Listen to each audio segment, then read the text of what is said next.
Hey everybody. Quick note about this next episode.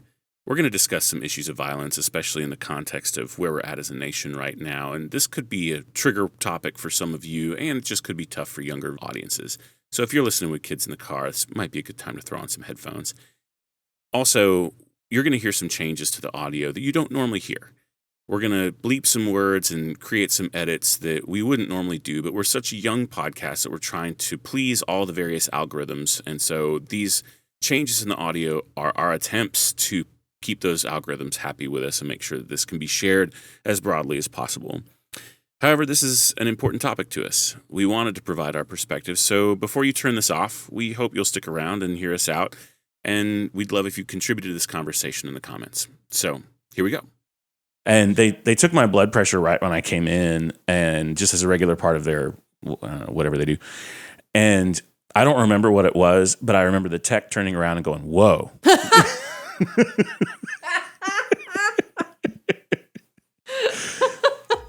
man's heart's about to explode. Well, and I told her, I was like, that's not a helpful sound for me. Like, whoa and whoops are off the table.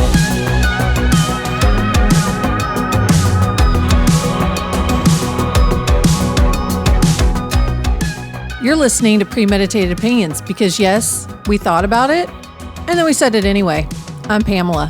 And I'm Josh, and we are two people who somehow share a brain and decided to weaponize our brains with microphones. Each week, we unpack anything, from politics and religion to carpool dread and everything in between. You know, it would really help us a lot if you followed us on Instagram and YouTube. Giving us a like and a follow is probably the best thing your thumbs will do today. We are not experts. We are just way too confident in our own opinions. With all that being said, let's get started. So, welcome to my house. We have changed recording venues. We are currently in my dining room. And honestly, I'm really happy with it. We were using a different space in Dallas that had been very accommodating to us, and we're very grateful to them. And for a lot of logistical reasons, we just decided to pivot and look for something new and decided to try this. And one of the advantages, for those of you who are watching on YouTube, you get to see a lovely backdrop behind us. So my spouse, who is very dear to everyone involved with this podcast, is a truly brilliant visual artist. And so if you're listening to this right now on Apple Podcasts or Spotify or some audio-only platform, I encourage you to jump over to our YouTube and check out what's behind this, because we have a very large format piece of my wife's behind us. You can find more of what she's up to at KristaMillerArt.com. We would love for you to check that out. She's also on Instagram. She's very active there. And yeah, so you'll see different art behind us. And in the not too distant future, we're going to actually have her on to do a little bit of an interview with us. And one of the things I'm excited for you all to hear about is how all this started in the first place, because there's a wonderful story behind how she got into doing visual art. And I think there's a lot of people who really connect with it. That being said, we actually have some really cool stuff coming up. So we've just been feeling really encouraged by the momentum of this. So many of you have listened and been so kind, sent us great feedback, and we're just leaning all the way in to this whole thing. And honestly, I'm really enjoying it. And so why don't you tell them a little bit more about a segment we have coming up that we're pretty excited about? Yeah, for sure. So not only do you get to see beautiful art, but you get to see us.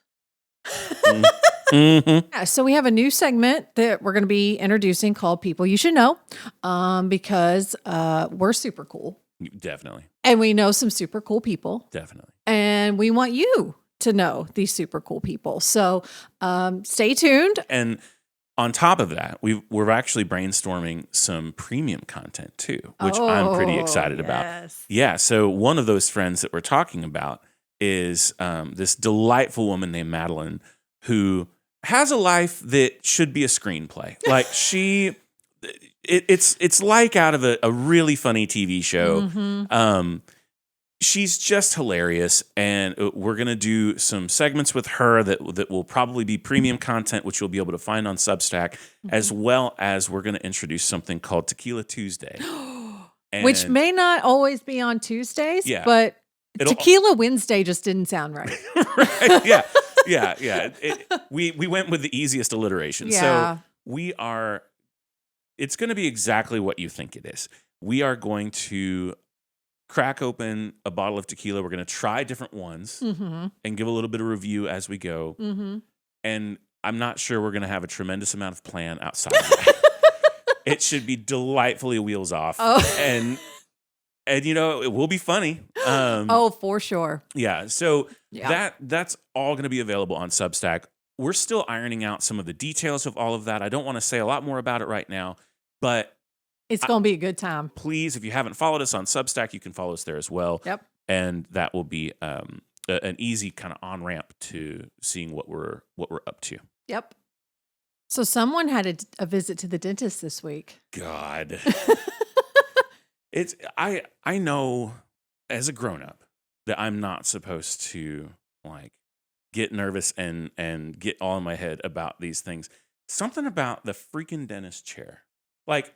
I was telling the dentist and this really kind hygienist that he was working with, who were so patient, my God. But I was telling them, as a regular part of what I do for a living, I stand on stages in front of hundreds of people and speak or play music or some combination of both, which is most people's hell. To most people, to most people, that is terrifying. So I just, I don't know what it is about, I don't really get overly anxious about the doctor's office, but you stick me in that dentist chair and it, they took my blood pressure when I came in. I was going to say, I wonder if it's that white coat syndrome. Well, I feel like I'm not as bad at the doctor's office for some reason. But I don't know. I was watching my heart rate on my Apple Watch while I was in there. Texting me the whole time. Right? Yeah, you and the group thread and Krista. And I was just. And then all of a sudden you were like, I'm done. And I'm like, I thought you've been in the waiting room this whole time with as much as you were texting. Well, they had to numb my mouth in stages. And so they would apply something and then leave and then come back and do injections and then leave. So I had all these breaks, which was not what I prefer. Let's just get this done. Let's get it over with and all that. So, honestly, it went about as well as it could go, and I'm grateful for that. But man, that was stressful. My resting heart rate sitting in the chair was 109, which I run a little high anyway, but that's a high resting heart rate. Yeah. And sure. they took my blood pressure right when I came in, and just as a regular part of their whatever they do. And I don't remember what it was, but I remember the tech turning around and going, "Whoa." This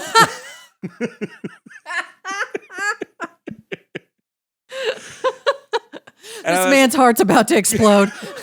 Well, and I told her, I was like, "Look, that's not a helpful sound for me.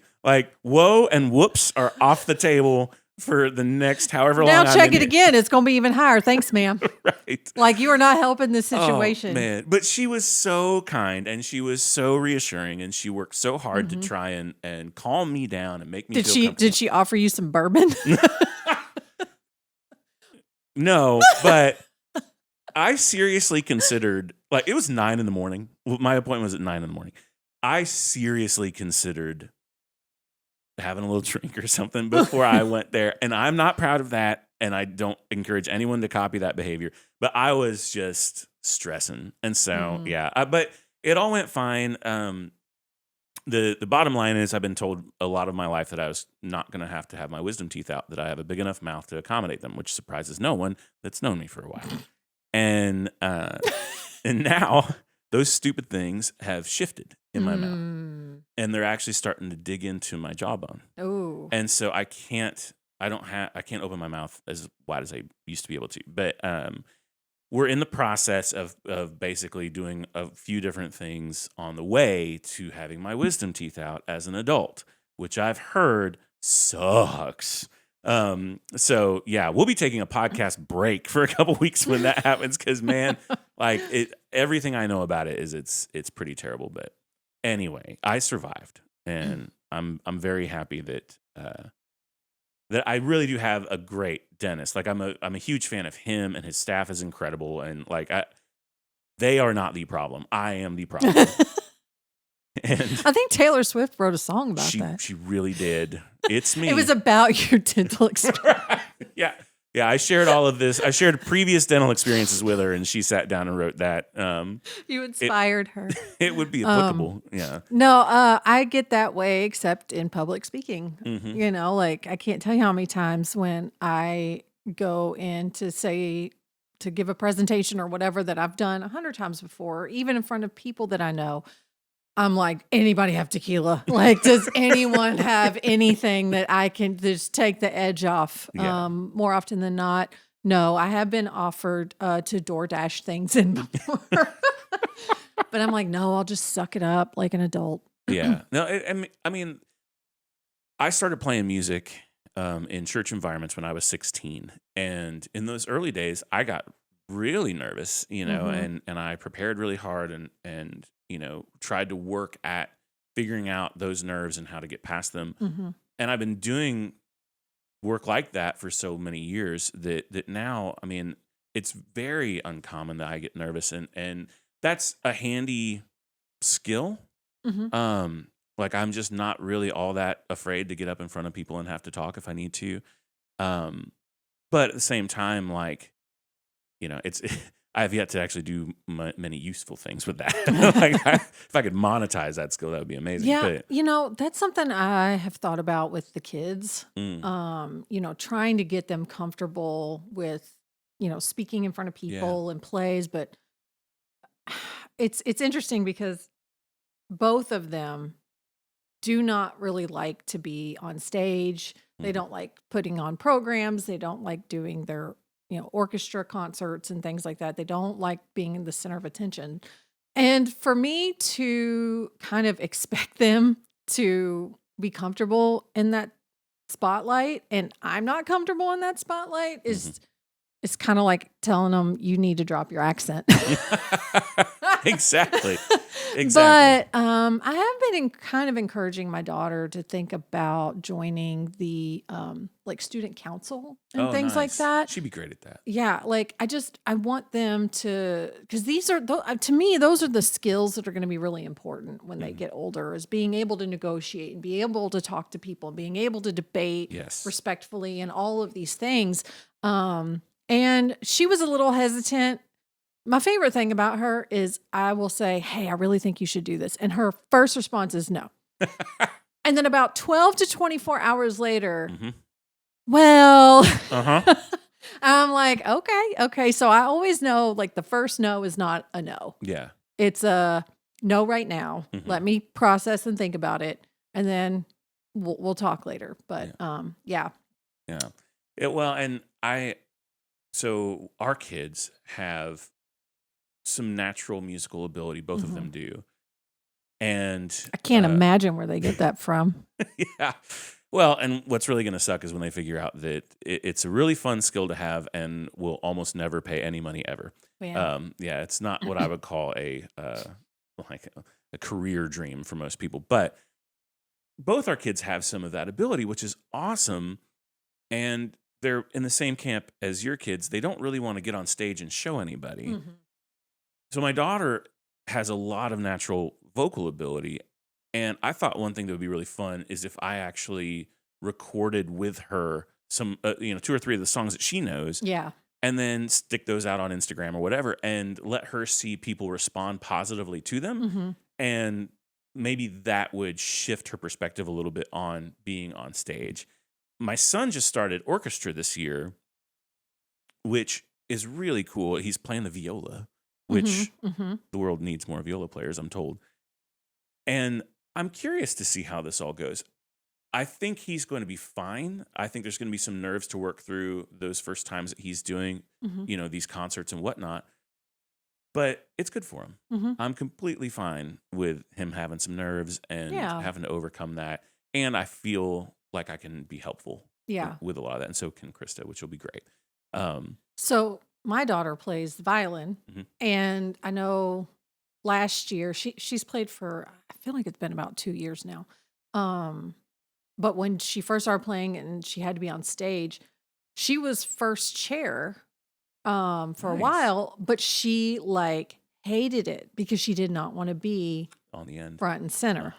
Yep. But the good thing is with her having done that, and she finds us and like we're rooting her on and all the things, I think she's starting to get a little more comfortable being on stage, at least, and kind of allowing somewhat of the center of attention to be on her. I've noticed just over the years and over the performances, and as she's gotten better, that confidence is building a little bit more. One thing I find interesting about your daughter, and I know that singing is, different, but, she's such a great gymnast. She is. Yeah. And she can dominate that mat. And she has no fear. Like, she just leans right into it. So it's interesting to hear you say that she's a little nervous when it comes to singing, because the daughter, the girl that I see, I'm like, she's amazing. When She is. when she gets that leotard on and she is in the zone, I'm like, watch out. Yeah, it's really fun to watch. Like her gymnastics career has been, I call it a career, which is kind of a silly word, I guess, but with the amount of work she puts into it, it's a career right now. Sure. And she has had. She's just not monetizing it yet. Yeah, but man, seeing her in competition environments where there is a room full of people, and the way that gymnastics competitions work is you have multiple events all running at once, but it's only one person per event. So if she's on the balance beam, there's other people doing events too. So she's not necessarily the only center of attention, but it's still very exposed and it's very quiet. You don't really cheer a lot during gymnastics meets until everyone's kind of done. Yeah. Because if you want to yell and holler, you could really distract people. And in fact, there was a event that she did where I brought one of my big fancy cameras and I took some photos of her. And I asked her before we got there, is it going to distract you if you see me taking photos of you? Because if it will distract you, I won't do it. Yeah. But she was fine with it, and the photos turned out great, which was fun. But I think that she's growing and evolving in a lot of that, in a lot of how she's processing being in a stage environment and having a lot of attention on her and stuff. So yeah. Since the last time we recorded, there's been some pretty significant cultural news. And honestly, we've gone back and forth as to whether or not to talk about it. What we've decided is that we're going to address an element of what happened around the death of Charlie Kirk. So for anyone who has been under a rock for the last couple of weeks at least, there's a young conservative commentator named Charlie Kirk. He's a 31-year-old man. He has 2 kids and he's married. And he was brutally murdered in front of a crowd of people in Utah. And if you are unaware of what's going on, I'm a little jealous of you, because it has been a massive piece of news within, just the world that we're in right now. And we didn't initially feel like we had a lot to offer to the conversation. But what we do want to talk about is divisiveness. And the poison that we all seem to be drinking when it comes to how we are seeing our fellow humans. We want to make it really clear that while these are political topics, we do not believe that they should be. Like, these are not politically driven opinions. These are human driven opinions. These are stripping away,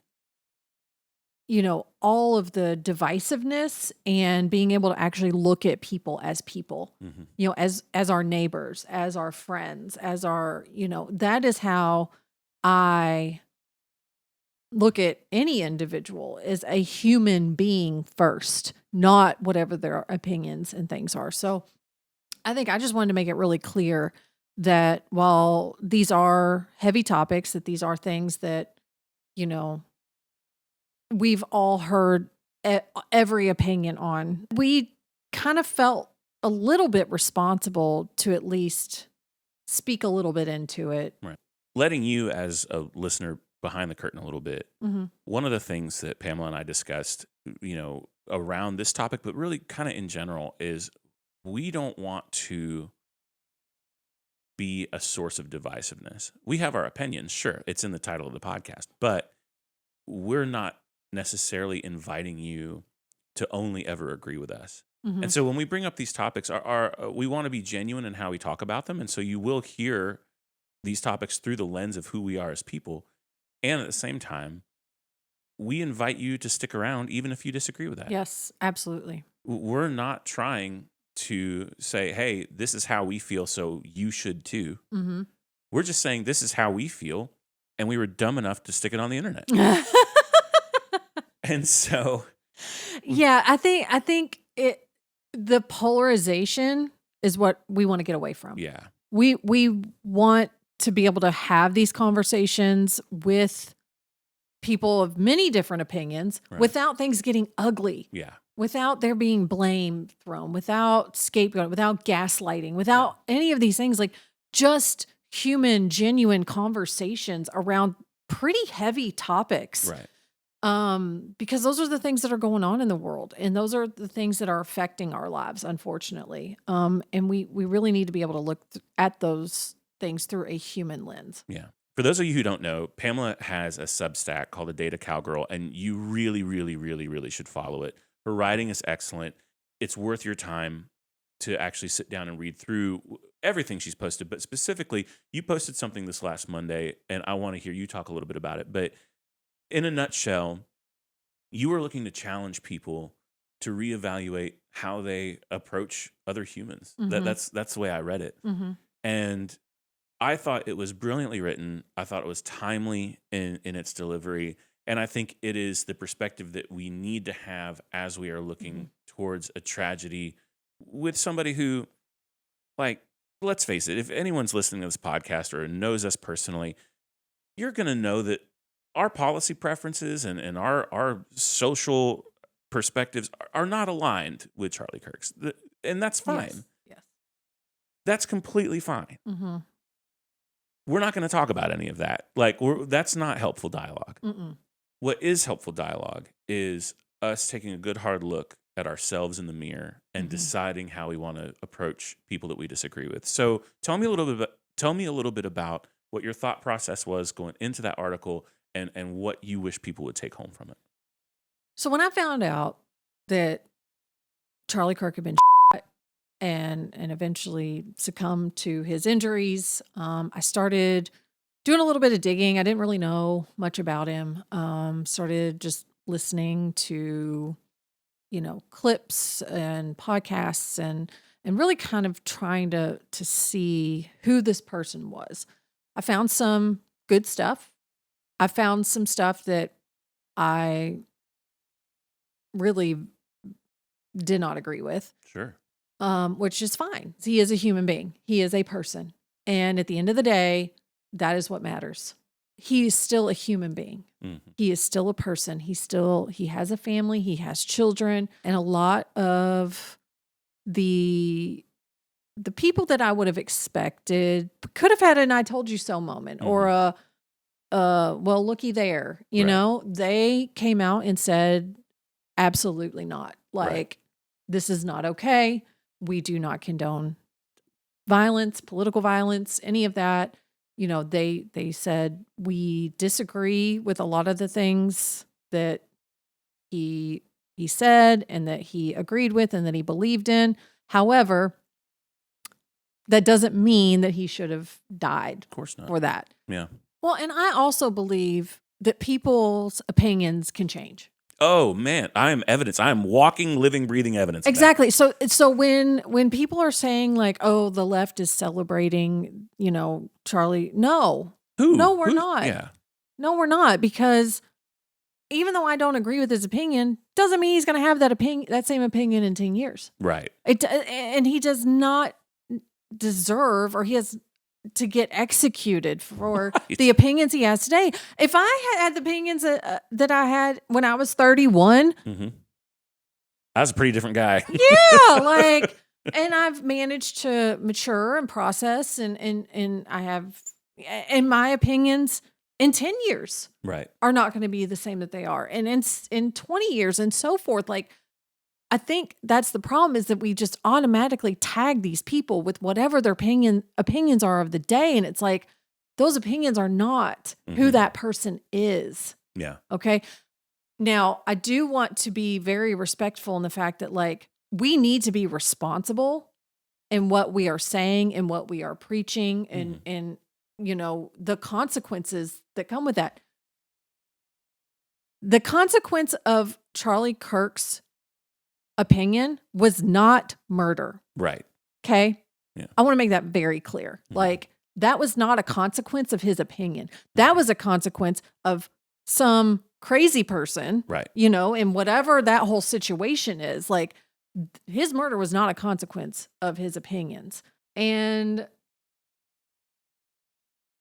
I think what really fired me up about things was our leaders basically immediately throwing blame on the left, throwing shade to the Democrats. Like, that is not what this is about. Right. It's, and they had no basis. They had no facts. They had no information. Immediately, division. Right. We immediately go to division. And whether I was on the right side or wrong side or the side that was getting mud slung, you know, whatever, no, that is not okay. That is not how we handle these situations. You know, when 9/11 happened, did Bush come out and say, oh, it's the Democrats? Right. Yeah. Oh, it's the left. Yeah. No, he came out and said, it's the terrorists. Yeah. This is the terrorists, the problem. Like, we have not had a single major event that involved violence like this, where the leader of the free world has come out and said, oh, it's the Republicans. Yeah, oh, it's the opposing Democrats. party. It's the people who. So the more I kind of thought about that, and the more I kind of processed it, and really kind of thought through all my thoughts and feelings around this whole situation, which were all over the place, because it's a very volatile situation. It's a very nuanced situation. I kind of went back to, you know, that a moment in my life where I really didn't know if I was going to live. And in that moment, you know what didn't matter? Republican and Democrat and, you know, liberal and conservative and, you know, anything. Like, the only thing that mattered in that moment was survival. Right. And the people who were with me at that time and who were supporting me and just doing whatever it was that I had to do to see the next day. Right. And so when we have these super loud, super divisive, super politically charged moments, and people just start immediately slinging mud in any direction, Yeah. I just kind of go back to humanity, Right. and people and what matters at the end of the day. It doesn't matter at the end of the day if you're a Democrat. Like, it doesn't matter at the end of the day. But being the leader of the free world and just completely creating chaos and division and furthering this narrative is not where we need to be right now. No. And it makes me uneasy. And it doesn't need to be this way. It doesn't need to feel this way. We need to get back to treating each other like human beings. We need to get back to policy being for people, not against people. So a lot of the piece kind of came from, what is the actual problem here? Yeah. And it's not people, it's hate. Yeah.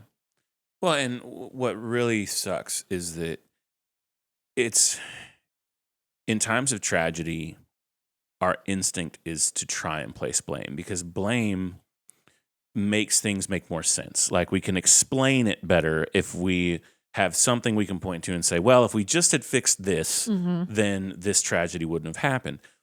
And I'm not saying that there's nothing to fix here, because there certainly Mhm. is. But at the same time, there is a huge philosophical problem that we have, where we have just decided that anyone that is different from us is dangerous. And I remember thinking that there was this weird set of headlines several years ago where there was this stretch of where where a person just ended up someplace that they didn't mean to be and ended up getting for it. So, for example, um, there were two different times where an individual got into the wrong car on accident, thinking it was their car. This was big news in Texas. Like Hmm. I could dig up this headline, but they got in the wrong vehicle on accident and were by the driver of that vehicle, because the driver of that vehicle thought that this person was invading their car. And there was another story too about a kid that showed up at a house to pick up his siblings that he thought was there, but he got the address wrong. And the house that he went to was owned by a person that shot the kid through his front door. And I just thought, man, we have lost the plot. We have decided that anyone remotely different is now dangerous. Mhm. And the problem is that narrative gets perpetuated, like what you were saying, when you have leadership that continues to put anyone in opposition to them in their crosshairs. And so when a lot of that mentality, I think, comes from that idea that we've decided that people who are different from us are dangerous. And we have got to start whatever work is required to let that go. Mhm. That has to be something that we overcome, because otherwise, this same divisiveness will be a poison, and it will not stop until we start making conscious effort and decisions to make it stop. Well, and another thing, we have got to stop picking and choosing whose life is more important than someone else's. Right. Oh, yeah. The other thing that really upset me on September 10th was all the attention on CK, hmm while children in Colorado Right. are getting Right. in a school. You know, I'm seeing people like, oh, poor Charlie and his family. And yes, Yeah. I agree. But what about that?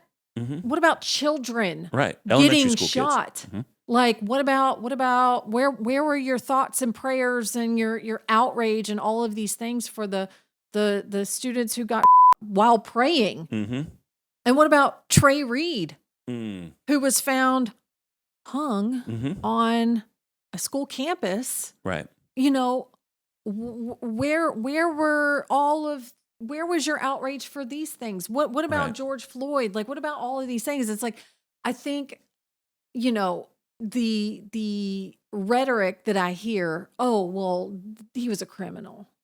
Right. Yeah. Oh, Yeah. well, he had this. Oh, well, he had that. Okay, well, but you have people who you're praising Right.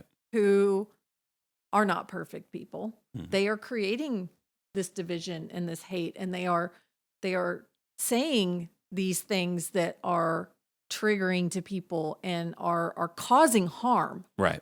You know, they may not be, it may not be criminalized, Right. but these people are no different. Like sitting here and pointing at, oh, well, he had a criminal background. Oh, he stole. Oh, he did Yeah. this, he did that. It's like, no, no, no. Like, these are still people. The problem isn't the people. The Right. problem is the hate. Right. Yeah. And we just can't get enough. And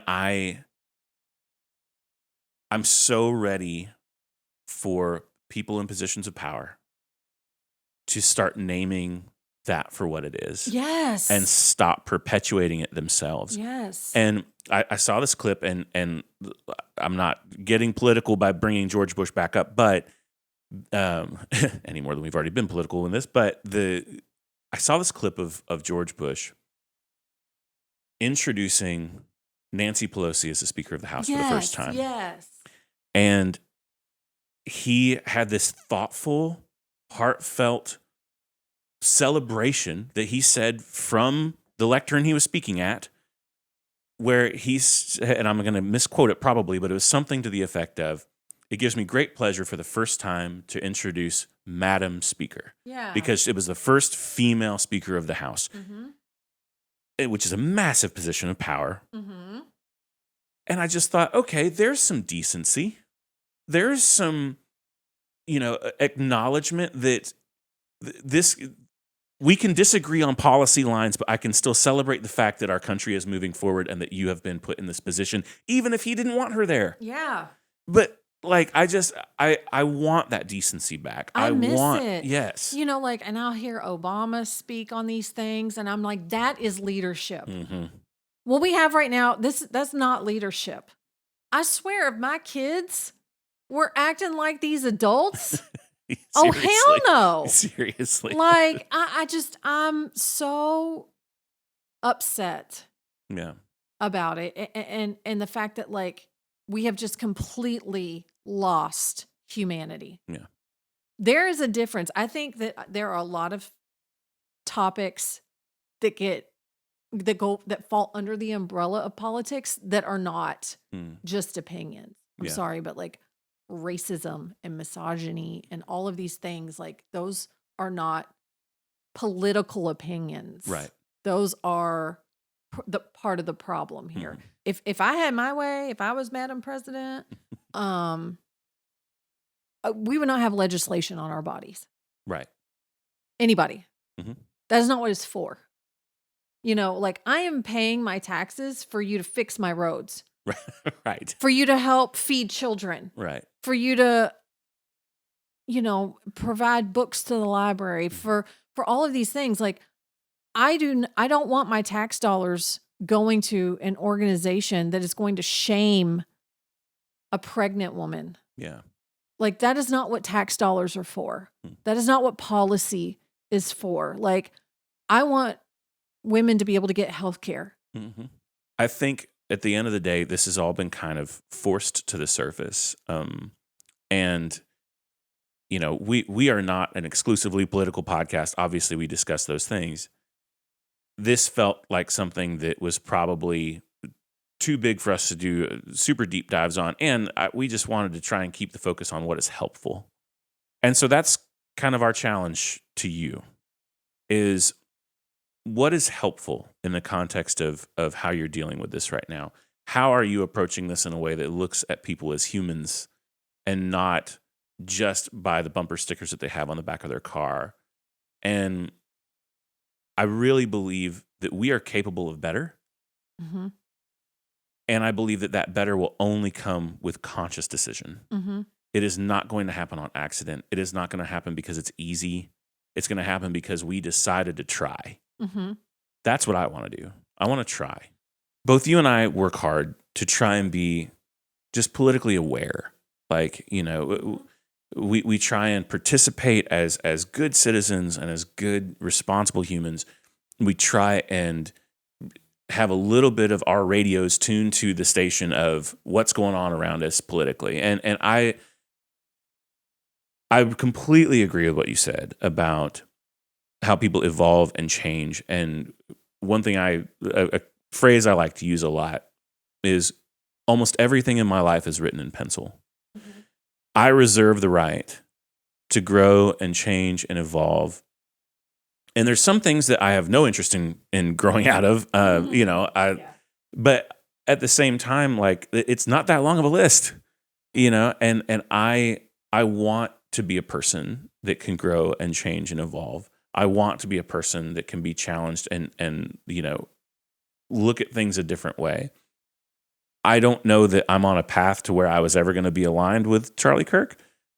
10 years ago, that would have been a much easier thing for me. But at the same time, we have to start making different decisions as a society. We have to start being more self-aware about the hatred and the poison that we spread. And we have to have leaders in the right spaces that are going to challenge us in the right ways on those things and keep our focus on what the actual problems are. And if you want to read more about Pamela's thoughts on this and learn a bit more about just her path and perspectives and things like that. I really, really, really encourage you to go check out the Data Cowgirl Substack. It's phenomenal. And this last post that really centers around what we're talking about is the foundation of this conversation we're having. It's worth your time. And it's not just worth your time. It's worth the time of all the people that you have influence with. Because if we can start agreeing on what the problem is, then we can start addressing it. But as long as we are trying to diagnose the wrong disease, we're going to treat it with the wrong medicine. And we have got to start making changes. So go check out Substack, go read what she has to say, and